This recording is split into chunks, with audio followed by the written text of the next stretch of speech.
Hello Pisces, Sun, Moon, Rising, and Venus signs. Kamusta kayo? Sana po'y nasa mabuti kayong kalagayan. Welcome back po sa Star Tarot. Kung bago kayo dito, welcome din kayo. Thank you sa inyong support. I truly appreciate it. God bless you all, Pisces. Paunang mensahe po ninyo ay romance. Ayan. So maybe some of you are going to focus on your romantic side, love life, yung ganon. Baka ngayon, baka makilala nyo na ngayon yung inyong future na maging jowa, no? Baka kayo din ay papasok na sa isang love and romantic relationship.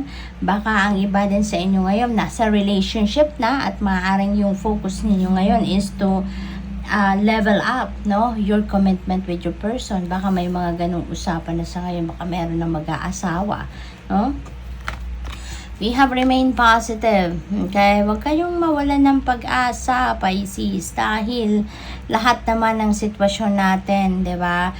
Yan ay para sa ikakabuti natin. Even though if it doesn't seem right, even if it doesn't seem like it is magdadala ng magandang sitwasyon sa atin, but at the end of the day, lahat ng nangyayari sa buhay natin, that is part of the divine plan and that is for our highest good, no?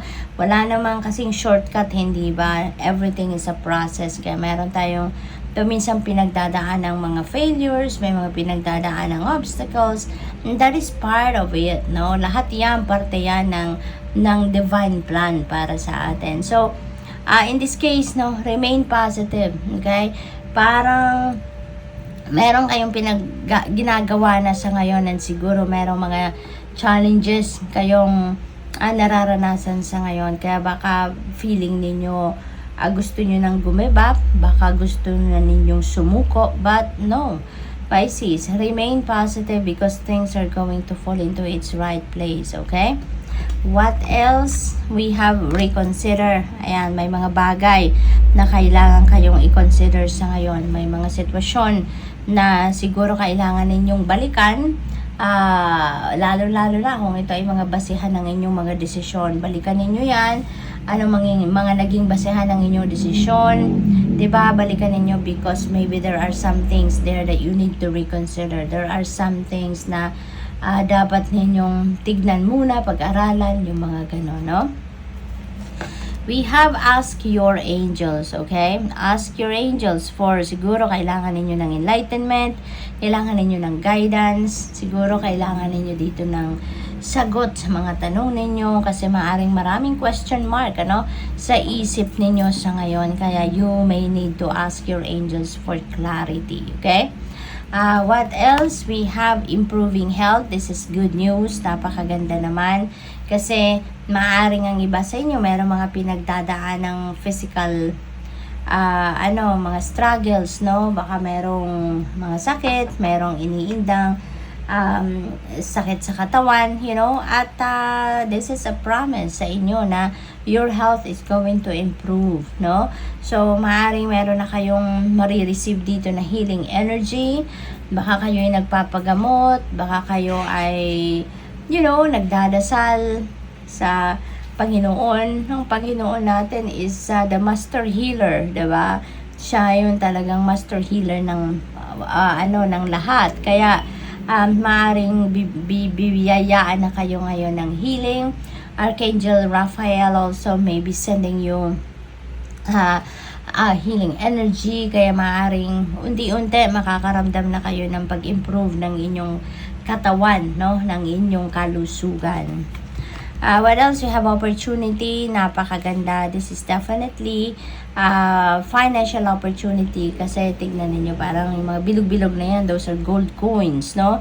Na bumabagsak. So, maaaring ganun ang sitwasyon ninyo. Baka uulan ng pera sa inyo or uulan ng financial opportunities na maghahatid ng prosperity na bandan sa buhay ninyo, Pisces. Okay?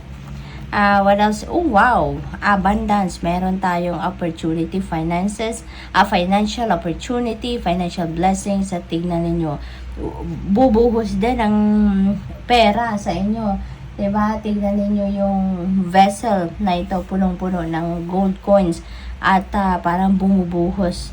So, most likely, ganun ang ganap dito pagdating ng pera sa inyo. Parang buhos ang pera, buhos ang kayamanan. Tignan ninyo yung keyword, abundance. So, talagang bibiyayaan kayo dito ng abundance of money. No? Pisces, bibiyayaan kayo ng abundance of resources. Kaya, kahit saan to manggagaling, we never know.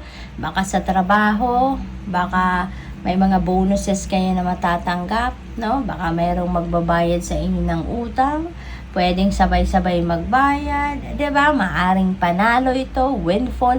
It could come from various sources, Pisces, ano? But definitely this is abundance. What else?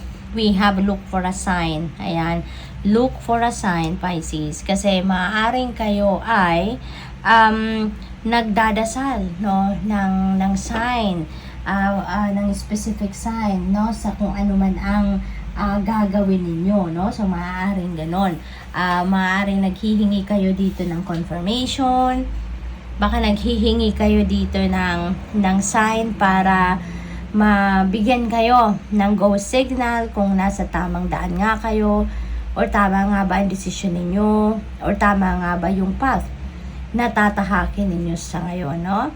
So, good luck, Pisces. Thank you for watching. Love and light. Namaste.